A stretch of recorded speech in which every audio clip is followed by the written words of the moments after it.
Sir thank you feedback देना। Yes sir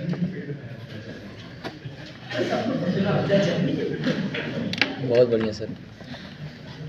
तो 14 नवंबर 11वीं शुभकामनाएं। तो आज है ही, आज क्या तारीख है? 3 नवंबर, 3 फरवरी सर सेकंड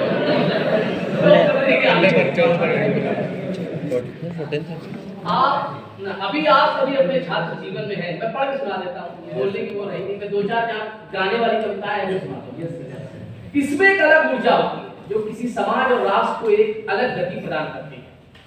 अपने शैक्षणिक जीवन में मार्क्स आउटकम से अधिक महत्व लर्निंग आउटकम है।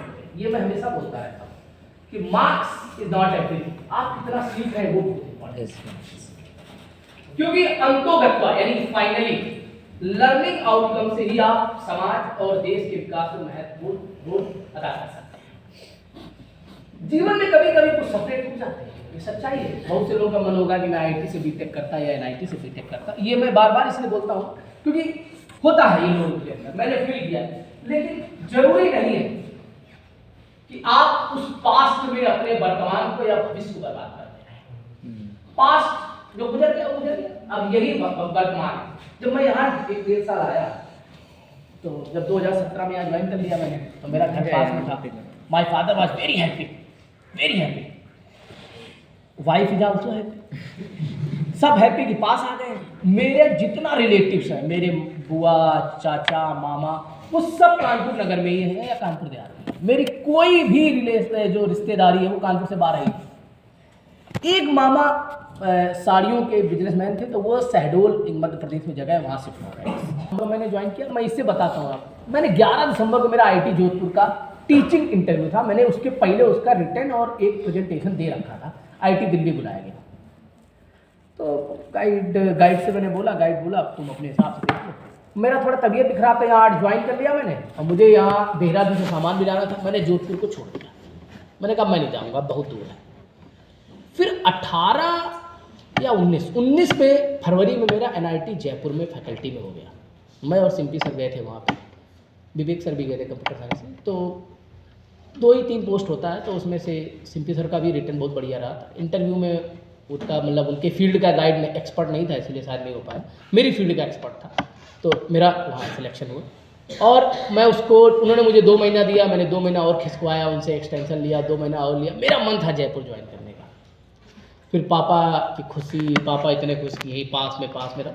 और मैं आज भी उसको मतलब 1 साल तक जो है मैं दुखी रहा उसके चक्कर में कि मैं गलत किया मैंने यहाँ ज्वाइन करके, मुझे वहीं जाना चाहिए था। मेरे दोस्त सब अधिकतर एनआईटी आईआईटी में ही फैकल्टी हैं। फिर हमने कहा चलो, मैंने एक सच को स्वीकार कर लिया कि now RSK is the reality and truth. अब जो गुजर गया सो गुजर गया। 20 को मैंने 20 में स्वीकार किया, और 21-22 इतना शानदार रहा एक एज एन एकेडमिशियन कि लगभग 55 से ज़्यादा मैंने रिसर्च पेपर पब्लिश किए। 6 रिसर्च पेपर पब्लिश करने पे असिस्टेंट प्रोफेसर एसोसिएट बन जाता है। एसोसिएट वाला 4 पब्लिश कर दे तो प्रोफेसर बन जाता है। एसोसिएट के बाद मैंने 55 टोटल 77 पेपर पब्लिश किया। अभी आपके रिसेंट में बीटेक के सीनियर हैं इलेक्ट्रॉनिक्स के चंदन शुक्ला और रितिका पांडे, उनके साथ मेरा कल ही एक पेपर और आया ऑनलाइन। एक प्रोजेक्ट भी लिखा, प्रोजेक्ट भी मिला। कई आईआईटीज़ में एज इनवाइटेड बुलाया गया, अभी मंडी बुलाया गया, आईटी रुड़की बुलाया गया। फिर मुझे अभी आईसी अम्बेडकर नगर में 27-28 फरवरी में लेक्चर देना है। फिर आईटी मंडी में 1 जून में कॉन्फ्रेंस है, वहाँ लेक्चर देना है। यूएस में मई में मुझे लेक्चर देने के लिए बुलाया गया है, पोर्टलैंड ओरिगेनो यूएस में, ठीक है ना।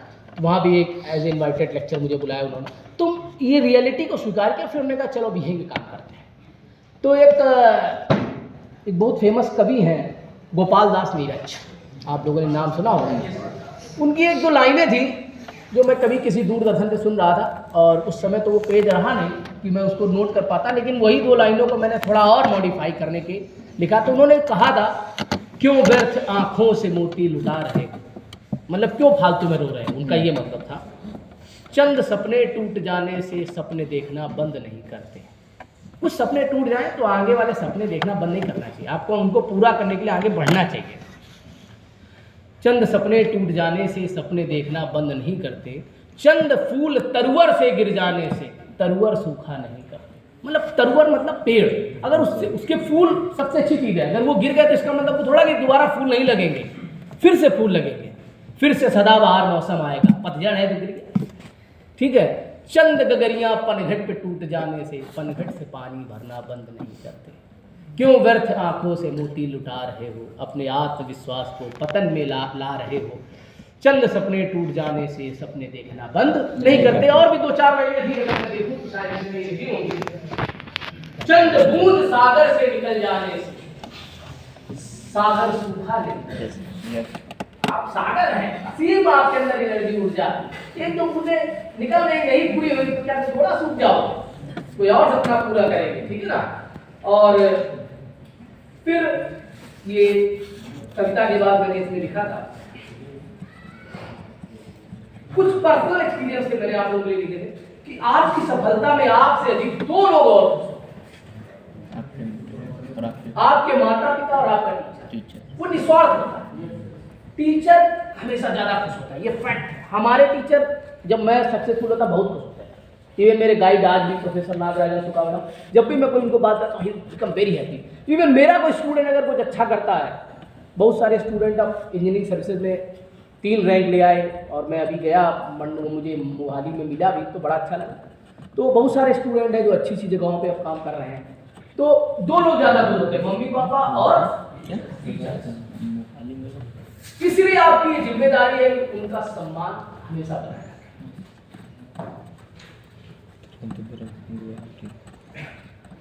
अपने अध्यापकों से रेगुलरली मिलते रहें और भविष्य के प्लान के बारे में चर्चा करें। उनकी सलाह पर अमल करें, क्योंकि अध्यापक के पास विषय ज्ञान के अतिरिक्त और भी बहुत कुछ देने के लिए होता है। राख पाठ वो बहुत जरूरी है।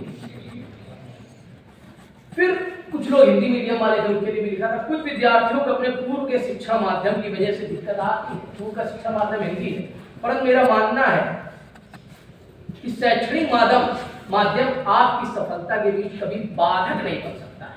पथ को थोड़ा पथरीला जरूर कर सकता है, लेकिन आप इस परिवेश को समाप्त करके आगे बढ़ सकते हैं। ये मैंने लिखा था, वो पुराना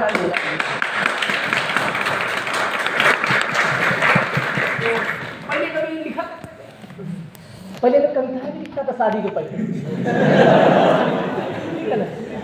मैं I was stand up comedian.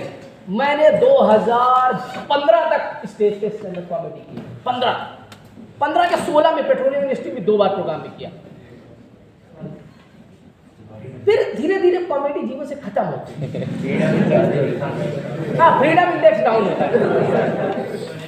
तो चलिए, वो तो सब समय की बात है। हाँ, 1/3 टाइम